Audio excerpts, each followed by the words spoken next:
On my way to build a Miata motor.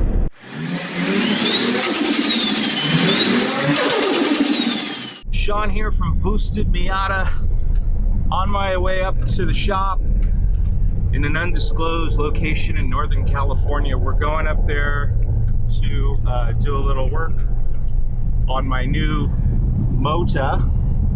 This is going to be the rebuild of my Miata motor that I notoriously broke last year while running Boosted for the first time in my Miata. So we'll see how it goes. You know, the whole purpose of this channel is just to show how you can build a Boosted Miata relatively on a budget, maybe. So overall, I think I'm going to still keep the budget realistic. I'm hoping, all things considered, to get this rebuild done for under $1,000, and I think that's going to be possible. The pistons I'm using are recycled pistons that are in great shape. The rods are brand new, and they're also being checked out. The block is obviously a recycled block. It's at the machine shop being machined and checked out. The crank was wasted. I had to get a new one. That's being donated. What else? Not a new crank. I got a reconditioned crank, and that's being donated, which is great. And what else? That's it. And I'm just gonna see what I can do with this thing. You know, this is a learning experience. Oh, I have a Mega Squirt Plug and Play Pro, which is my computer of choice to run this whole shebang. Anyway, we're off and running. Wish me luck. 2 hours later. All right, so I'm gonna go take a look at my Miata that's been sitting out here in the lot. Here she is, looking good. I want to check underneath the hood and see what's going on, because I think, you know, in the mad dash to get the motor out, it's been so long, I don't remember if we found any weirdness under there or if there's any damage, because we did have a bunch of stuff come flying out of the block. I had 3 holes in the block. I really miss this car. So much fun. Just a barrel of monkeys every day you drive that thing.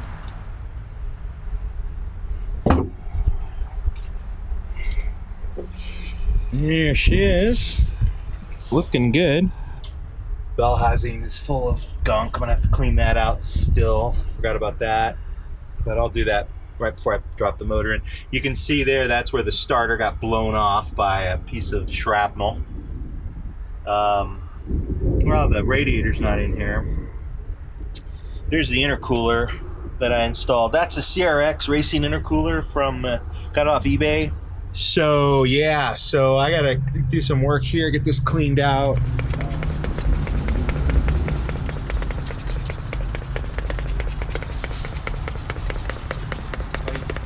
So I'm in the shop. I kind of found a little corner of the shop up here to kind of go over everything. So what I'll be doing is kind of taking an inventory of what's left of the motor. So this is what I've got. All the bits and pieces. You got the ignition. Obviously, I've got the valve cover. Got the water pump. Still seems to be in decent shape. Hoses are good. Throttle body intake seems to be okay. I've got my injectors, obviously, they seem to be all right. All these bits and pieces I've got, of course, that's the turbo sitting there, which still needs to be inspected. And then the clutch and flywheel over there, I repackaged those. Those are virtually new, a few months old, so I should be in good shape. So what I'm gonna do now is I'm actually gonna go through and clean all this stuff up, make sure everything's in order, make sure I'm not missing anything, and I just want everything to be squeaky clean. I'm going to take an inventory of all my parts and figure out what I need. Oh, the one thing that I noticed is missing, and maybe we threw it away, is the oil pump. So there's a decision to be made whether or not I'm going to go with the stock pump or if I'm going to go with some aftermarket pump. So I got to get busy. Well, that's it for today. I got it all cleaned up, ready for the engine to go in, but there's no engine. I still got to build it. Waiting for parts to come back from the shop. Once they're here, we'll start on the engine build. Once the engine's built, we'll drop it in. Once it's dropped in, we'll start tuning it. So there's plenty to do, lots of episodes coming yet. So make sure you subscribe so you don't miss a video right here on Boosted Miata. The gas engine produces power by burning fuel in a small enclosed space. In your physics class, you'll learn how this is done.